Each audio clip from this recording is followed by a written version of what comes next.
in many respects, the skills gap is the industry, if you're talking about oil and gas, it's a victim of its own success. So the volume of activity, the new investment, the exploration, that's obviously come on the back of tax breaks and reliefs.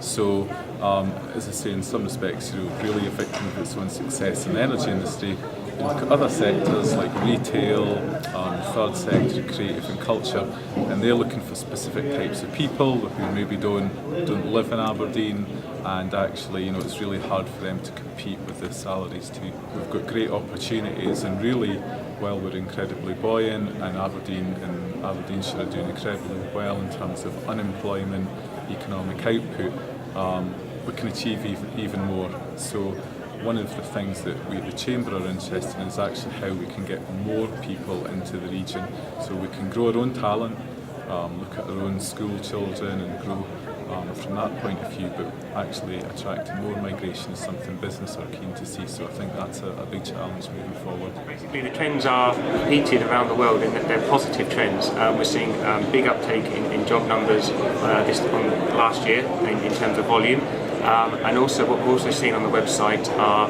the companies requiring more staff or advertising more staff roles. So it seems that the companies are looking to recruit staff and keep hold of staff long term. And that's in the regions in particular, UK, Europe, Middle East and Australia. But that's a global trend. Companies are competing for a skilled population, and the obvious answer there is to offer large salary packages, and obviously the perks that go with that package, and depending on your location you may be able to offer the tax and incentives as well. But obviously companies are doing more with regards to retention, with above and beyond just the salary option. For example, here in the North East, I know a number of companies do 9-day fortnights, and that's a way of retaining staff is to do things like that, and those incentives, as well as career progression and a pathway for them within the company longer term.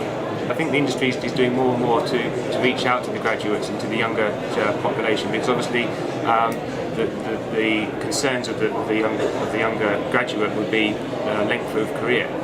But in my opinion, that is something that isn't relevant in the North Sea at this time. The market, the industry will be here for a number of years to come, and the industry is doing more and more to put that message across to the younger generation here in the north of Scotland.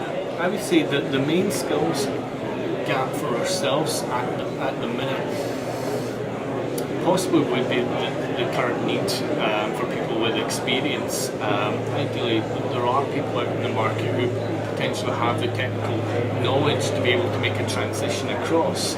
However, oil and gas market is quite reactive, it's quite here and now. So in terms of being able to put the infrastructure, I think the infrastructure within oil and gas is just taking slightly longer for learning and development than the rate of the market. So I think although at the minute we do have a skills shortage, I think over the next couple of years that will be addressed. So it's more of a short-term issue as opposed to a long-term one. For ourselves, the main thing is not to rush into it. I think that, if we were to rush in and throw something down very quickly, it would be easy for us to say that we've addressed or plugged that gap in the market. Technique, we're keen to measure twice and cut once, and whatever we're doing, we want to make sure that the people are inducted not only into ourselves, there's a responsibility to induct them into oil and gas the right way, and we think a structured programme is going to be the best way to go forward on that.